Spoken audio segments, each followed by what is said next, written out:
Bonjour, bienvenue dans l'actualité. Les résultats du bac ont été publiés ce matin sans grande effusion devant les lycées puisqu'en raison de la crise sanitaire, les notes obtenues durant l'année scolaire comptent pour plus de 80% de l'examen. Les candidats étaient donc plus ou moins déjà fixés sur le résultat. Écoutez la réaction de quelques-uns d'entre eux interrogés par Marie-Aimée Copleutre au lycée Rosa Parks de La Roche-sur-Yon. Je suis arrivée au lycée, j'allais voir mes résultats du bac pour voir si je l'avais ou pas et c'est une réussite, du coup je suis contente, avec mention assez bien. Pour avoir le bac, ça c'était acquis depuis un peu de temps parce que vu que c'était en contrôle continu, on le savait un peu à l'avance. Mais la mention, je savais pas trop, du coup c'est plutôt une bonne nouvelle d'avoir la mention bien. Moi j'ai eu mon bac avec la mention assez bien, donc voilà, je suis content parce que voilà, c'est une mention, c'est du bonus après le bac, donc voilà, ça me va totalement. C'est un soulagement tout d'abord, et puis ça me permet de me libérer pour cet été et de plus trop penser à ça et de pouvoir commencer ma saison tranquillement. Et en Vendée, 6600 élèves de terminale se présentaient cette année au bac. Les épreuves de rattrapage débuteront demain. L'actualité, c'est aussi l'annonce de renfort de force de l'ordre pour la saison estivale. La Vendée se voit attribuer 141 policiers et gendarmes supplémentaires jusqu'à la fin août. Des CRS nageurs sauveteurs, des gendarmes mobiles ou des gardes républicains à cheval. Des militaires de la force Sentinelle seront aussi déployés dans le cadre de Vigipirate. Par ailleurs, les élus des Sables-d'Olonne ont adopté une motion appelant le ministre de l'Intérieur à renforcer le nombre de policiers dans la station balnéaire. Après une nouvelle nuit de violence sur le Remblai pour le deuxième week-end consécutif, plus d'une centaine de jeunes ont affronté des policiers. L'un d'eux a été blessé. Des dégradations ont également été signalées. Les élus de l'Aiguillon-sur-Mer et de La Faute-sur-Mer se réunissent ce soir en conseil municipal. À l'ordre du jour des deux assemblées, la fusion des deux communes. Les élus doivent se prononcer pour ou contre la création d'une commune nouvelle réunissant les 2600 habitants. Résultat de plusieurs mois de discussions et d'études pour évaluer la faisabilité du projet. Explication, Pierre Dalissu.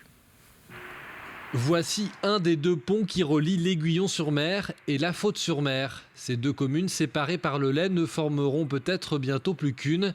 Un choix mûri par les deux maires et leurs équipes qui ont fait un constat. Leurs deux communes évoluent avec le temps. Une évolution qui ne s'opérera bien, selon eux, que si elles fusionnent.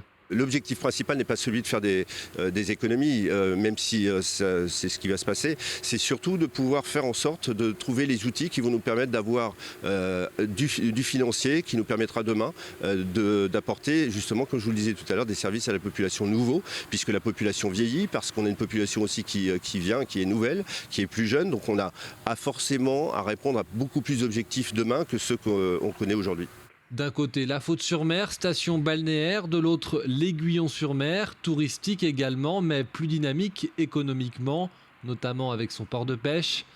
Deux communes qui, pour les deux maires actuels, se complètent très bien pour ne former qu'une. C'est bénéfique pour les deux parties parce qu'on est vraiment complémentaires, c'est-à-dire que ce qu'a l'une n'a pas l'autre. On a ce côté sauvage, notre pointe de l'Aiguillon, qui restera effectivement tel qu'il est parce que très protégé, vous l'avez bien compris. Et donc on n'a pas ces belles plages qu'à La Faute-sur-Mer. On a quelques belles plages effectivement, mais qui sont relativement petites. Donc effectivement que ces communes complémentaires méritent vraiment de fusionner pour faire une seule commune et ça sera bénéfique pour l'ensemble de la population. Les habitants rencontrés voient cette fusion d'un bon œil. Une suite logique pour beaucoup, avec tout de même un point de vigilance, le choix du nom de la commune nouvelle. Ce serait intéressant. Après, pour trouver un nom pour donner pour mettre la même commune, j'ai pas d'idée. Il va falloir trouver un nom quand même qui est avec une consonance un peu des deux mêmes communes parce que les gens qui étaient habitués à venir à La Faute, ils vont plus retrouver le nom de La Faute peut-être. Ça fait longtemps que ça aurait dû être fait à mon avis. Déjà la plupart des jeux sont communs, les fêtes sont communes. Non, il n'y a pas de problème, il faut que ça soit fait. Les conseils municipaux des deux communes sont invités à se prononcer pour ou contre cette fusion ce mardi soir. Si le oui l'emporte, la commune nouvelle devrait voir le jour en janvier 2022. En sport, Stéphane Houdet sera le porte-drapeau de la délégation française aux Jeux paralympiques de Tokyo. Le numéro 6 mondial de tennis fauteuil, licencié à Saint-Hilaire-de-Riez, a été sélectionné aux côtés de la judokate Sandrine Martinet. À 50 ans, Stéphane Houdet participera à ses 4e Jeux paralympiques qui se dérouleront du 24 août au 5 septembre, juste après les JO. Et puis toujours en sport, Saint-Jean-de-Mont accueillait la 5e édition du Vendée Glisse Event. L'événement vise à promouvoir tous les sports de glisse comme le surf, le stand-up paddle, mais aussi le wing foil. Des démonstrations et des initiations étaient organisées ainsi que des compétitions. Pour refermer cette édition, direction Offen Park, le site de loisirs de Moutier-les-Mauffais vient d'accueillir une nouvelle pensionnaire, une araignée géante, réalisée par Franck Mariage. Ce sculpteur est connu pour avoir déjà réalisé des œuvres grand format pour des parcs d'attractions ou encore des festivals. Cyril Guillet a suivi l'installation de cette nouvelle sculpture. C'est un convoi peu ordinaire qui a emprunté les allées de ce parc. À quelques jours de l'ouverture, Franck Mariage livre sa dernière création. Un challenge pour cet artiste a commencé par le transport. Jusqu'à présent, c'était venir jusqu'ici. La prochaine étape, ça va être de fixer les pattes. Et puis une fois que les 2 pattes avant seront mises, le reste, ça ira tout seul. Hop, c'est parti.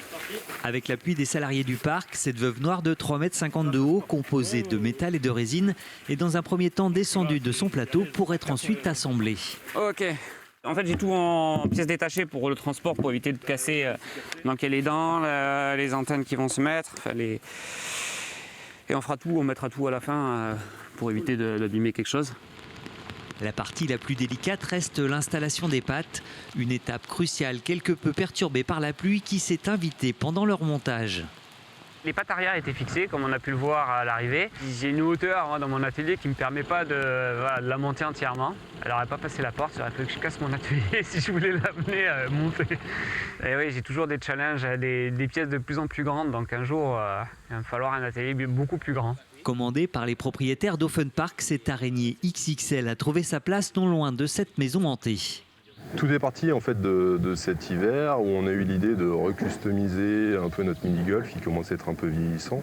Il avait effectivement 10 ans.